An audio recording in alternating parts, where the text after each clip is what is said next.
Hey, what's up? My name's Dougherty, and in my quest to review all of the Logitech mice, I think I've found a sweet spot. And no, I don't mean a sweet spot because this is cotton candy pink, but a sweet spot between features and price.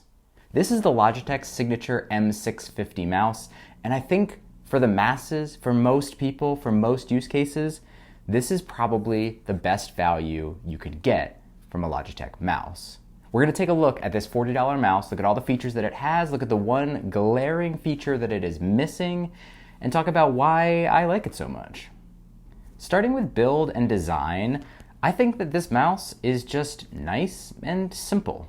I like to call it ergonomic enough. It's definitely not an ergonomic mouse first, but they didn't skimp on making it comfortable for most people. Now, it also comes in both a small and large size, which means you're able to find the one that's right for your hand size, helping add to those ergonomics as well. On top of that, even more so, there's both a right-handed and left-handed version. And so that means that whether you're right-handed, left-handed, big hands, or small hands, you should be able to find the right one for you. However, all of that is what adds to it being ergonomic enough, but not quite fully ergonomic. And the biggest reason for that is that the mouse is made symmetrically.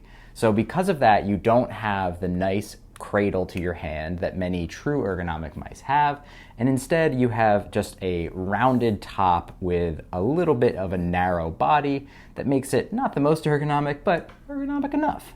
Overall, the small size I would say is a bit smaller than I'd like, and the large is a bit larger than I'd like, but I'll talk more about size in a bit. For feel and touch, the top is a nice soft plastic, and the sides are rubberized to help with grip and just overall comfort. Along those sides, there are two side buttons, which is the differentiator between the M550 and the M650. So you do have forward and back buttons, or if you really want to, you can change those and reassign them with Logitech's Options Plus software. So you could even make them use Logitech's new AI prompt builder if you really wanted to. On top of it, we have the Smartwheel, which is Logitech's version of a scroll wheel that goes line by line with slight tactile bumps, but that you can also flick in order to move more quickly. Now, this is a great feature on this mouse.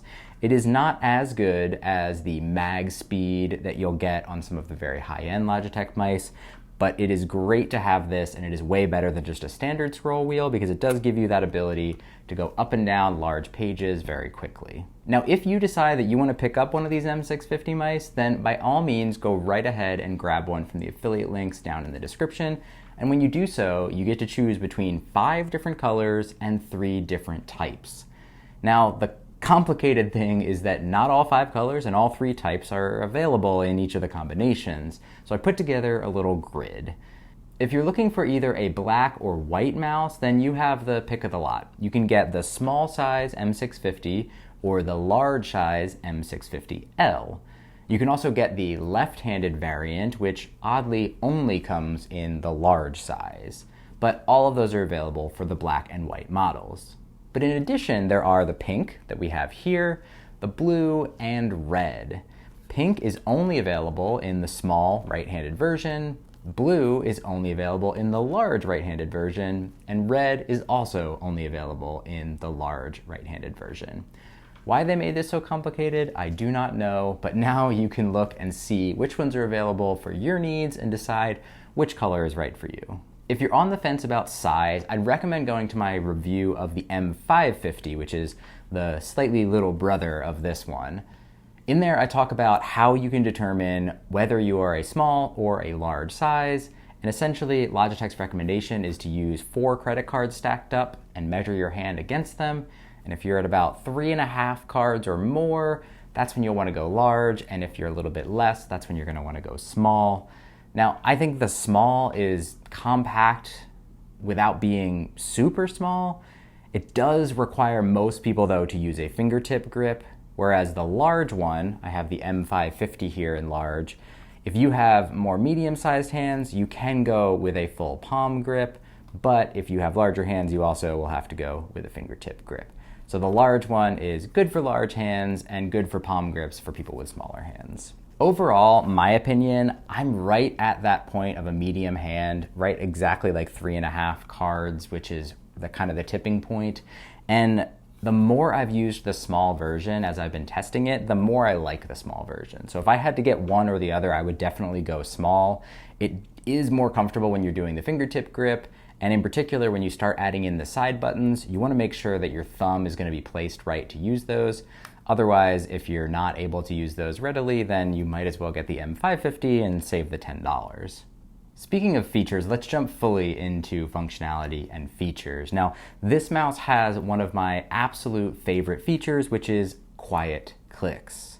Now, in addition to the quiet clicks, it does have a pretty quiet scroll wheel, and the side buttons are a bit louder, but I'd say they're okay. So if we do a quick comparison, this is the MX Master 3, which has normal clicks, and I'll just let the mic pick it up so that you can hear. So that's what a regular click sounds like, and here's the quiet clicks. It is substantially quieter, it is a nice muted sound, it really feels nice to me when I use it, and it's kind of just a great way to have a quieter mouse, whether that's for your own purposes or whether you're in an office environment, working at a coffee shop, or anywhere else where you're around someone and just want the mouse to be nice and quiet.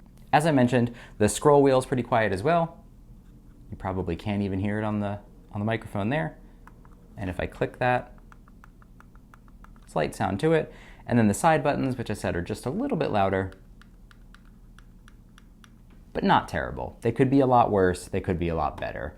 So overall, very quiet mouse, very nice from a feature there. When we get into connectivity, this is where we stumble into the single biggest drawback and the single biggest deal breaker for many people of this mouse. And that's the fact that it is only a single device connection. So there is no multi-device, there's no switching between with a button on the bottom. You get one device that you can pair this to at a time, and if you need to pair it to a new device, you have to unpair the old one and pair it up to your new device. Thankfully, you can do that through either Bluetooth or the included Logi Bolt USB receiver. So that's nice that you at least have that USB receiver included and that you can use Bluetooth and not be required to use one of the USB receivers. Otherwise, it works with pretty much any type of device, whether it's Windows, Mac, you can go onto mobile devices, it's got connectivity for everything. Powering the mouse is a single AA battery, so you don't have to worry about keeping it charged. And if you're connected with Logi Bolt, that will last you 24 months, so that's 2 years of use. Although in my experience, these tend to last a lot longer than advertised. I've had some mice early in my career, basic Logitech mice, that lasted double the amount of time that was advertised, and I was using them virtually every day for work. So I think that they tend to kind of lowball these personally from my experience. If you're using this through a Bluetooth connection, they do advertise a slightly smaller life. It's only going to last about 20 months on Bluetooth, and so that's just based on the amount of energy needed for the connectivity, and so if you can use Logi Bolt, it'll last a little bit longer. Now, both the battery and the Logi Bolt receiver are stored in a nice little compartment on the bottom here where you can get to that single AA battery as well as the Logi Bolt receiver. Okay, so let's talk about value and pricing and whether or not you should buy this. Now, this mouse is regularly $40, but you can often see it on sale for about $35.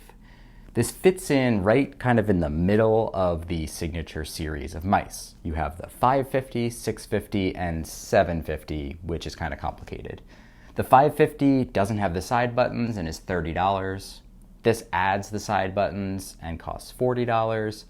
And the 750 has all of the above, plus adds multi-device and a bonus button that you can assign using Logi Options Plus. The annoying thing with the 750 is that it exists, and originally that extra button, which is placed right on top next to the scroll wheel, was used to change DPI, and so that allows you to change the sensitivity of your mouse. However, recently they stopped selling that version of the M750, and they only now sell the M750 AI edition, which uses a button on the top for an AI feature that I referenced earlier that lets you have prompts and lets you search with ChatGPT. It's pretty cool, but I do wonder if there's any chance that that would get you somehow blocked from using it with a corporate computer. I know Logi Options Plus I like to mention, but I also never go into too much detail because so many people are going to buy a mouse to use for work, and so many companies are going to block you from downloading software like Logi Options Plus onto a work machine. And especially if that's going to get connected out to ChatGPT, there's so many companies that are weary of what's happening to that data, and they might block the entire mouse altogether. So the 750 is a little bit complicated. Even though it's a great mouse, the AI-ness of it and that decision that they made there makes it a little bit questionable. But if you do need multi-device, up that extra $10, go to the $50 version with the 750 AI edition, we'll get you that. However, I envision that most people probably are going to be using this on one primary device, maybe occasionally changing it. So that means that the 650 is probably the mouse for most people. Now, further complicating this is that there are two different bundle options if you want to get a keyboard and the mouse combined.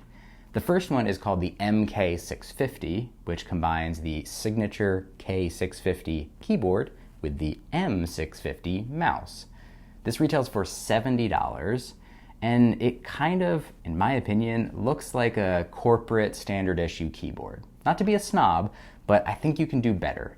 I haven't personally used this keyboard, but I am assuming that it types like a very basic, very simple, old school, just not great to type on keyboard. On the flip side, the other combo is a new one called the MK955 combo. This one goes for a little bit more, it's $100, and it actually has that M750 mouse instead of the 650. So for the $30 extra, you're getting $10 more of your mouse, and you're also getting what I'd say is a much better keyboard. It includes the Signature Slim K950, which is basically an MX Keys Lite. So the MX Keys legendary keyboard, that's $100 in and of itself. This one, the K950, you can actually check out a video that I just published recently. This is a new keyboard. It is a really good keyboard for the price. I'd still pick the MX Keys over it, so if you've got the budget, go ahead and buy that and buy the mouse separately, and that's going to be your best bet. But if you're interested, you can save some money. You can get that K950 keyboard, which is really nice, and you can get the 750 non-AI mouse. Just bear in mind that it does include the large version. So just to make all of this super complicated, you've now got multiple mice thrown in, multiple keyboards thrown in, but hopefully that explanation gave you a little bit of an ability to understand what's out there, and you can go shop around if you want to get the full details and price compare and see what works for you. So let's wrap this up and talk specifically now, going back to the M650 mouse. The key differentiators here are the fact that you can have both right and left-hand designs, which is awesome. Having a left-handed design where you can get a forward and back button is a little bit rare to find. So there's some lefties out there where this is an incredible mouse for you. It's also a really good value on a price to feature basis. I think from the M550, it's worth $10 to add side buttons. I think those are great. If you didn't know, side buttons not only can be used for forward and back, but if you're scrolling up and down and you hold one of those buttons and scroll, you'll actually scroll side to side. So if you're working in Excel a lot, or if you're working in some sort of other wide program, Photoshop or anything like that, that is a great feature in order to be able to side scroll without the need for a side scroll wheel. So that $10 there is super clutch for me, because you can get all of those added features plus forward and back navigation, which is just super useful. And then the final thing that differentiates this is the quiet clicks. I don't want a mouse without quiet clicks anymore. I love them. I think they feel great and they sound great, and it really makes this mouse an awesome value.